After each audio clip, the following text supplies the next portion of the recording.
Professor Ukemenam, the President General UK, have explained why British government has not secured Kaun's release.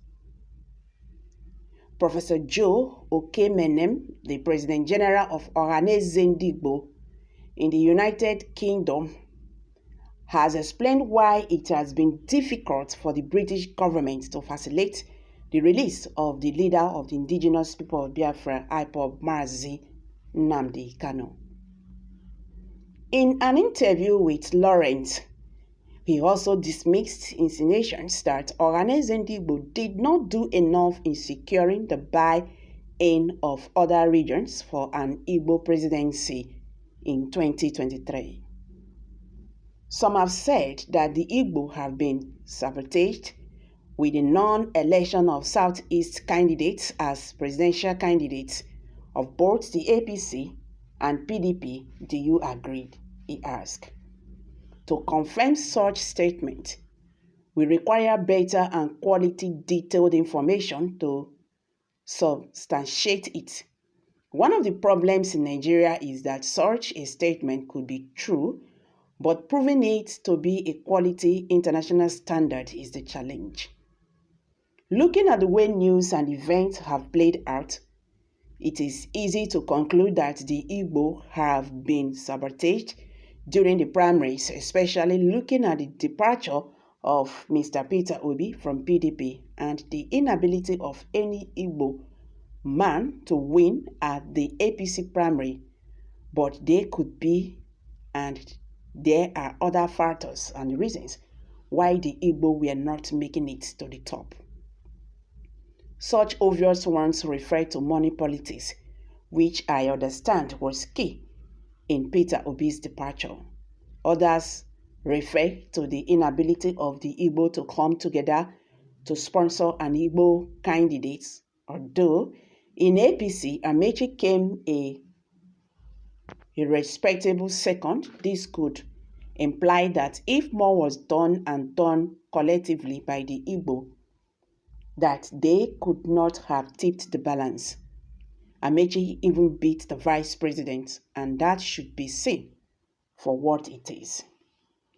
In the federal government's right to still hold Nnamdi Kanu in detention, Kanu is charged with a criminal offense, not just a political offense. I hear people argue that he is not the only person who has committed an alleged crime, but that is not the nature of the beast. The authorities have a range of options and a range of reasons to have the way they select to do. It is extremely difficult to wish Kanu's alleged crimes away as essentially political, as he has never stood for any election conducted anywhere in the world. Right? He could claim to be a freedom fighter, but there are better ways rather than act with impunity. It is the perception of impunity that makes it difficult to argue this case. I had a personal experience when I admitted the IPOB members to the House of Commons, where I was hosting some African luminaries. The idea was to give them visibility and access to the political corridors. Halfway through the session, IPOB members pulled flags from under their jackets and started shouting, abusing at everyone and every establishment.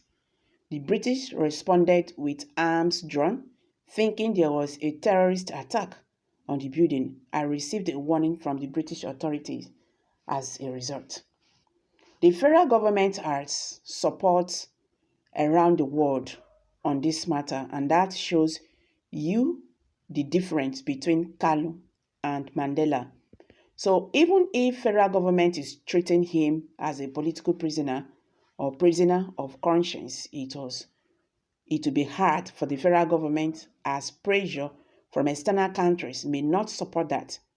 On the issue of money laundering, external countries, including Britain, are assisting the federal government by providing documentary evidence. Kanu's house in London is worth over 10 million euro, and there is no documentary trail to demonstrate where the fund came from or the business he was conducting that generated such income.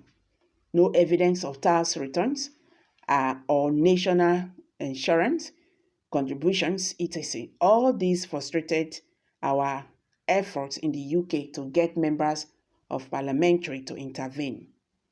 They could not also find him on the electoral register in any constituency.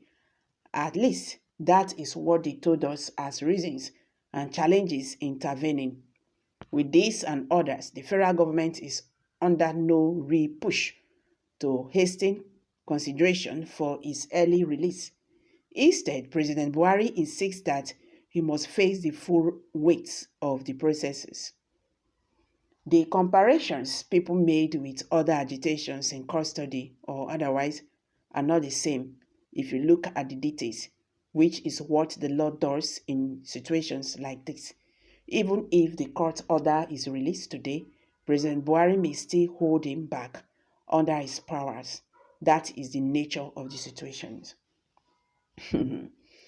He said, well, someone said here, these are our Igbo brothers who no one gets sense. Then they talk against their brother. This is the same person who is fighting for your freedom. Well, I want to correct something here. He said something about Amechi.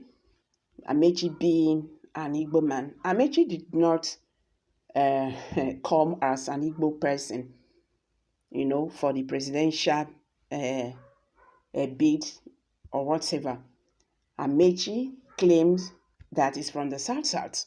So Amechi is not an Igbo man. So the only Igbo man we have there in APC was the Ebonyi State Governor and two other persons that they were about three.